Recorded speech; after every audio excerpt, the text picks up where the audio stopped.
Hi, my name's Dax Murphy. Just want to talk to you today about one thing that separates the confident from the unconfident. So one of the things that I've noticed that separates confident people from unconfident people is their approach to history. So broadly speaking, the unconfident people believe that history is over, it's done, it's dusted. The confident trust that it is still in the process of being made, possibly one day by themselves. The way we enter the world carries with it an inherent bias towards an impression that change has finished and that history has been settled.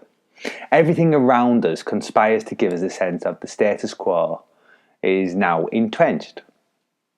We're surrounded by big people who follow traditions that have been in place for decades, perhaps even centuries. The house we live in appears as though it's an ancient temple. The school we go to looks as though it's been performing the same rituals since the earth began. We're constantly told why things are the way they are, and we are encouraged to accept that reality is not made according to our wishes, but is something that's predetermined. We come to trust that we have fully mapped the range of what is possible. This is what our culture tells us.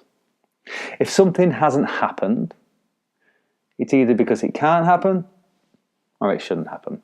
The result can be a deep worry about our opportunity in ourselves to change the world. You know, people can think, well, there's no point starting a new business. No, the market must be full already. There's no point chasing my dreams. The environment is just not going to be in my favour. When we study history, however, the picture changes dramatically. So when we look across the centuries, change appears really consistent. We come away from looking at history knowing, at least in theory, that things do change. But in our practice, in our reality, we tend to distance ourselves from this idea that change is constantly happening, that this turbulent narrative is there. See, history, we feel, is what used to happen. It can't really be what's happening around us right here and now. The things we have right now, in our vicinity at least, are settled down, aren't they? But I don't think that's true.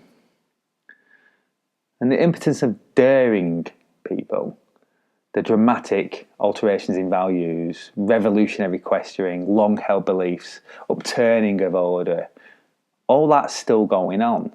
The world is being made and remade in this very instant. And therefore, any one of us has that theoretical chance of being an agent of history, on a big or a small scale.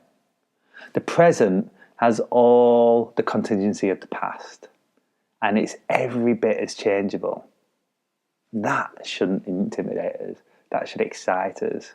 We should be confident of our power to join the stream of history and, however modestly, change history's course. You can change history's course. You can be confident.